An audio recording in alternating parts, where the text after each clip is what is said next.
शेतामध्ये परिस्थिती अशी असते, ऊसाच्या बेचक्यामध्ये माती जात नाही, ऊसाच्या बुडाजवळ माती जात नाही, म्हणून पक्की भरणी चांगली झाली पाहिजे, वरती 1 ते 1.5 फुटाचा टॉप तयार झाला पाहिजे आणि माझा हाताचा अँगल दिसतोय अशी भर लागली पाहिजे. जर सरीमधलं अंतर 4.5 ते 5 फूट असेल तर पक्की भरणी चांगली करता येते. Reverse power tiller 13 HP power tiller, reverse power टिलरने आपल्याला पक्की भरणी करता येते. किंवा बाजारामध्ये तुमच्याकडे शक्तिमानचा रोटावेटर आहे, त्यांनी पक्की भरणी चांगली करता येते. रिव्हर्सिबल रोटावेटर आहे, त्यांनी पक्की भरणी चांगली करता येते.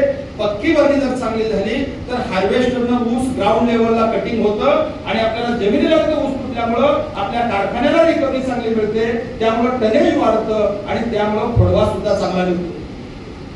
फुटवा चांगला, फोडव्यामध्ये फुटवा जर चांगला निघायचा असेल तर जमिनीलगत तोड करावी लागते आणि ते काम आपल्या हार्वेस्टरनं होत असल्यामुळं जमिनीलगत चांगली तोड होण्यासाठी आपल्याला पक्की भरणी चांगली करावी लागेल. म्हणून बाळ भरणी फुटवा वाढवण्यासाठी, कच्ची भरणी उशिरा येणारा फुटवा थांबवण्यासाठी आणि पक्की भरणी 100% ऊसाचं कुटुंब नियोजन करण्यासाठी आणि हार्वेस्टरनं ऊस व्यवस्थित तोडता आला पाहिजे, टाकलेली खतं आपल्याला मातीवर करता आली पाहिजे आणि आपल्याला ऊस तुटेपर्यंत पाणी देणं सोपं झालं पाहिजे, खोडव्याचं उत्पादन वाढलं पाहिजे.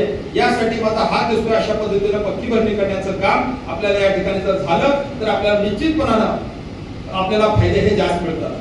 म्हणून आंतर मशागतीमध्ये बाळ भरणी, कच्ची भरणी आणि पक्की भरणी आणि त्याचबरोबर पक्की भरणी करत असताना एकरामध्ये 55 ते 60 हजार ऊसाची संख्या, तोडणी करत असताना 40 ते 45 हजार ऊसाची संख्या मिळवणं आपल्याला सोपं जातं. म्हणून आपल्याला ऊस संख्या नियोजन टॉपिक सुद्धा याबरोबर आपल्याला या ठिकाणी माहिती घेता आली.